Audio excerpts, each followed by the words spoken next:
কংগ্ৰেছ নেতা ৰিপুন বৰাৰ সংবাদমেল সম্বোধন ৰাজীৱ ভৱনত সংবাদমেল সম্বোধন কৰিছে প্ৰাক্তন সাংসদগৰাকীয়ে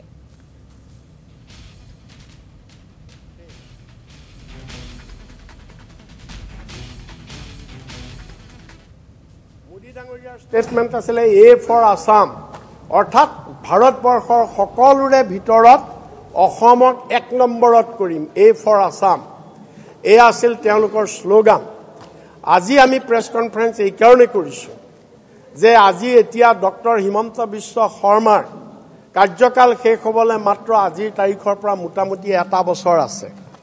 তে আমি আজি প্ৰশ্ন কৰিব খুজিছো যে আপোনাৰ 4 বছৰ গ'ল সোণোৱাল ডাঙৰীয়াৰ 5 বছৰ গ'ল 5 বছৰটো সোণোৱাল ডাঙৰীয়াৰ বাদ দিলো আপোনাৰ যে 4 বছৰ গ'ল এই 4 বছৰত আপুনি অসমক ভাৰতবৰ্ষৰ ভিতৰত 5খন ৰাজ্যৰ এখন শ্ৰেষ্ঠ ৰাজ্য কৰিম বুলি কৈ আপুনি এই 4 বছৰত অসমক কি কৰিলে শ্ৰেষ্ঠ ৰাজ্যটো দূৰৰ কথা আপুনি অসমক গোটেই ভাৰতবৰ্ষৰ ভিতৰত এখন কঙাল ৰাজ্যত পৰিণত কৰিলে এখন খাবলৈ নোপোৱা দুখীয়া ৰাজ্যত পৰিণত কৰিলে আমাৰ অসমৰ আগৰ যি অৱস্থা আছিল সেই অৱস্থাৰ পৰা আপুনি অসমখন শেষ কৰি লৈ গ'ল আপোনাৰ গতিকে আজি আমি আপোনাক প্ৰশ্ন কৰিছো যে আপুনি অসমৰ ৰাইজক আজি কওক যে এই আপোনাৰ হাতত কি যাদু আছে এই এটা বছৰত আপুনি কেনেকৈ কি কৌশলৰে কি যাদুৰে আপুনি অসমক ভাৰতবৰ্ষৰ 5খন ৰাজ্যৰ এখন শ্ৰেষ্ঠ ৰাজ্য কৰিব আমি এই প্ৰশ্নটো কৰিব খুজিছো আৰু 2 নম্বৰত আমি আপোনালোকৰ যোগেদি তথ্য সহকাৰে দেখুৱাব খুজিছো শ্ৰেষ্ঠ ৰাজ্য বাদ দিয়ক হিমন্ত বিশ্ব শৰ্মাই এই 4টা বছৰত অসমক ভাৰতবৰ্ষৰ ভিতৰত আটাইতকৈ কঙাল ৰাজ্যত পৰিণত কৰিলে কেনেকৈ কঙাল ৰাজ্যত পৰিণত কৰিলে তাৰে কেইটামান তথ্য আমি আপোনালোকক দিব খুজিছো নাম্বাৰ 1 যে এখন দেশ এখন ৰাজ্য যদি সমৃদ্ধিশালী হ'বলৈ হয় প্ৰথমতে তাৰ প্ৰথম মাপকাঠিটো হৈছে সেই ৰাজ্যখনৰ জনমূৰি আয় পাৰ কেপিটা ইনকাম আৰু মানুহৰ পাব্লিকৰ ক্ৰয় ক্ষমতা পাৰ্চেজিং পাৱাৰ এতিয়া যি অসমৰ আমাৰ জনমূৰি আয় আজি বাঢ়িব লাগে সব ৰাজ্যৰ বাঢ়িছে কিন্তু অসমৰ জনমূৰি আয় আজি ডক্টৰ হিমন্ত বিশ্ব শৰ্মাৰ নেতৃত্বত আজি অসমৰ জনমূৰি আয় গোটেই ভাৰতবৰ্ষৰ 33খন ৰাজ্যৰ ভিতৰত আমি কিমানত আছো 31 নম্বৰত আছো ইমানেই তেওঁ বেয়া কৰি পেলালে আজি অসমৰ ৰিজাৰ্ভ বেংকৰ যিটো শেহতীয়া তথ্য সাৰ্ভে এই ৰিজাৰ্ভ বেংকৰ সাৰ্ভে অনুযায়ী 2023-2024 এই বৰ্ষটোত ভাৰতবৰ্ষৰ বিভিন্ন ৰাজ্যৰ যে জনমূৰি আয় তাৰ ভিতৰত অসমৰ জনমূৰি আয় কিমান হৈছে 1,35,778 টকা অৰ্থাৎ সমুকে যদি আমি কওঁ 1,35,000 অসমৰ মানুহৰ জনমূৰি আয় এই জনমূৰি আয় গোটেই ভাৰতবৰ্ষৰ 33খন ৰাজ্যৰ ভিতৰত আমাৰ কম মাত্ৰ আমাতকে 2খন ৰাজ্যহে মানে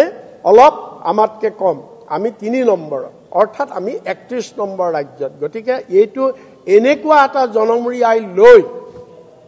তুমি অসমক কেনেকৈ তুমি সৰ্বশ্ৰেষ্ঠ ৰাজ্য কৰিবা বৰঞ্চ তুমি কঙালত পৰিণত কৰিলা তাৰ ফলত মানুহৰ আজি কি হৈছে পাৰ্চেজিং পাৱাৰ আজি কমি গৈছে ক্ৰয় ক্ষমতা মানুহে যেতিয়া বস্তু মানুহে কেতিয়া ক্ৰয় ক্ষমতা বাঢ়ে যেতিয়া মানুহৰ হাতত টকা থাকে আজি মানুহৰ হাতত টকা নাই কাৰণে আজি মানুহৰ হাতত ক্ৰয় ক্ষমতা কি বস্তু কিনিব পৰা নাই মানুহে কমাই কিনিছে 1 কেজি মাংস যদি খাবলৈ বিচাৰে 1 কেজি খাব নোৱাৰে আধা কেজি কিনিছে মাহে সপ্তাহত যদি 5 লিটাৰ গাখীৰ ঘৰখনত লাগে পইচা নাই এতিয়া 3 লিটাৰ কিনিছে 2 লিটাৰ কমি গৈছে যদি ভাল কাপোৰ এটা ল'বলৈ বিচাৰে ৰৈ যায় নাই পইচা নাই 2 মাহৰ পিছত কিনিম এনেকুৱাকে যিটো মানুহৰ যিটো ক্ৰয় ক্ষমতা আজি কমি গৈছে তাৰ মানে কি এইটো কঙাল আমাক দুখীয়াত পৰিণত কৰিলে আৰু মুখ্যমন্ত্ৰী হিমন্ত বিশ্ব শৰ্মাক আমি প্ৰশ্ন কৰিছোঁ তুমি যে আগতে লজ্জাৰ কথা কৈছিলা এতিয়া তুমি যে নেডাৰ চেয়াৰমেন বুলি কোৱা এই যে উত্তৰ পূৰ্বাঞ্চলৰ আটাইকেইখন ৰাজ্যৰ তুমি চেয়াৰমেন কিহৰ চেয়াৰমেন তুমিতো মেঘালয়ৰ লগত কম্পিট কৰিব পৰা নাইকিয়া মেঘালয় ইমান এখন সৰু ৰাজ্য এই মেঘালয়ৰ পাৰ কেপিটা ইনকাম আমাৰ অসমতকৈ বেছি মেঘালয়ৰ পাৰ কেপিটা ইনকাম হৈছে 1,36,948 টকা ছিকিম আমাৰ দুখন জিলাৰ সমান ছিকিমৰ লগত তুমি কম্পিট কৰিব পৰা নাই ছিকিমৰ পাৰ কেপিটা ইনকাম কিমান 5,87,743 টকা এইখন মই দি দিম আপোনালোকক তে ছিকিমৰ তুমি নেডাৰ চেয়াৰমেন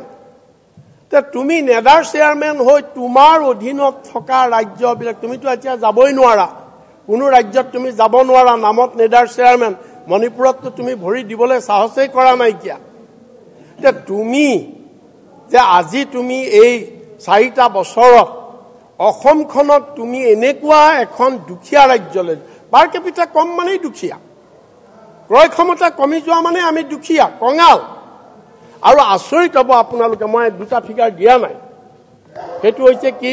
যে জিলা ভিত্তিত যদি আপোনালোকে পাৰ কেপিটা ইনকাম চাই আপোনালোকে দেখিব কাছাৰত কিমান পাৰ কেপিটা ইনকাম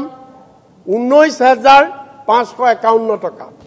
হাইলাকান্দিত কিমান পাৰ কেপিটা ইনকাম 19,055 টকা কৰিমগঞ্জত কিমান পাৰ কেপিটা ইনকাম 20,093 টকা মাজুলীত মানুহৰ পাৰ কেপিটা ইনকাম কিমান জানেনে 4,500 টকা মানকাছাৰত পাৰ কেপিটা ইনকাম কিমান জানেনে মানকাছাৰ জিলা ভিত্তিত প্ৰায় 5,000 টকা তে এতিয়া আপোনালোকে কওক আজি 1 লাখ আমাৰ অসমৰ 1,35,000 হৈছে একমাত্ৰ গুৱাহাটীৰ কাৰণে গুৱাহাটীৰ মানুহৰ পাৰ কেপিটা ইনকামটো বহুত বেছি হোৱাৰ কাৰণে এই এভাৰেজত এটো হৈছে মোটামুটি 1,78,000 ৰতকৈও বেছি গুৱাহাটী মেট্ৰ' জিলাৰ পাৰ কেপিটা ইনকাম